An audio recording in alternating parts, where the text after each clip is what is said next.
Alright guys, sorry if there's any wind noise. This is just a quick update. I didn't grab my fancy mic. Upgraded the pump here. Or not the pump, but the filter. So I took the sponges out of here. Well, there's just one left. And then I put lava rocks. I filled the whole thing with lava rocks. So there's a pipe in the bottom, pumps the water up, and then the water has to fill up in the bucket to this level, and then it drains out. So it has to pass up through the rocks. So the idea with that is a lot of the heavier solids, as the flow gets slowed down by the lava rocks, will just settle at the bottom, and then the water will keep flowing to the top.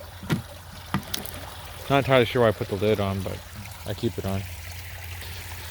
And then instead of having this in it, I took it out and put it in here. There's one lava rock. It kept floating, so I stuck it in there.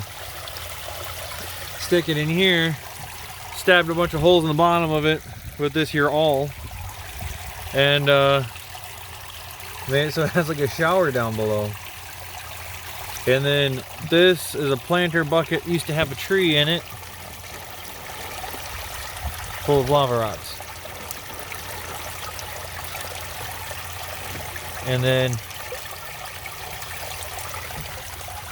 kind of precariously sitting on top of a couple of rocks down there, so I'm gonna need to readjust that. But I'm just running a test, seeing how it works. But yeah, so it's full of lava rocks. I think it's like a half cubic foot bag. It's 20 pounds.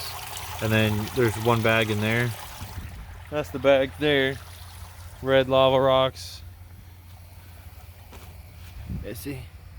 Half a cubic foot. Got it from Lowe's. But yeah, so upgraded the filter there, and then the sponges that were in there,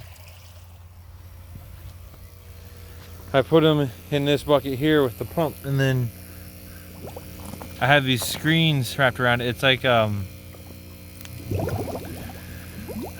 you call it? Crochet batting, I think it is. It's like a plastic screen that you can get really cheap. People use it for crocheting patterns.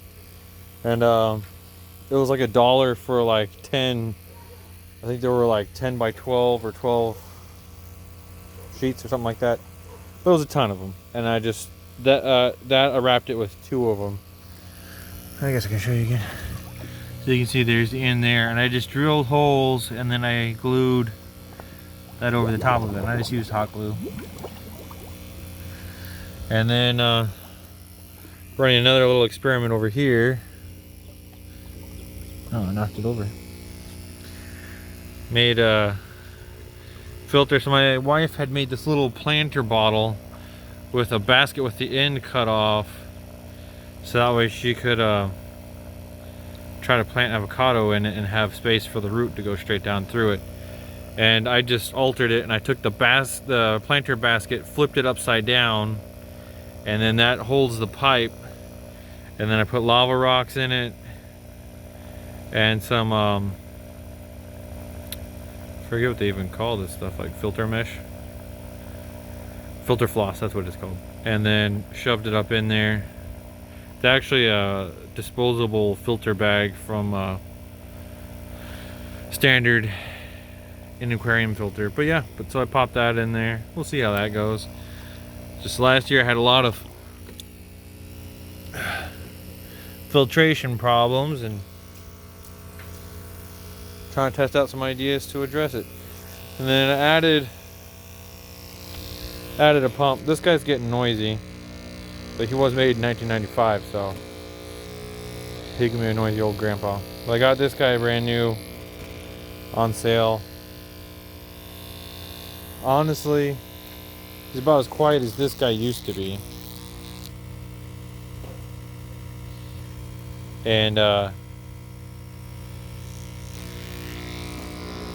about the same power.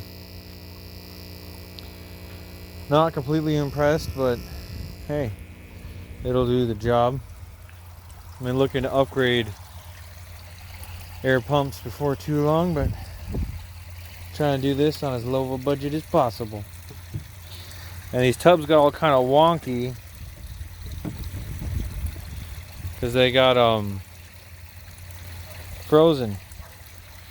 Didn't expect it when that big flood when the big freeze happened. They froze solid and kind of expanded things, stretched out the bladders, and then it popped the uniseals off the pipes. Well, it popped the uniseals together, so then when the tanks thawed out, all the water bled out. So I had to fix that. Took those two off and fixed them, and there's a cow saying hi. But yep, a happy day. But yeah, guys, hope you enjoyed. See you later.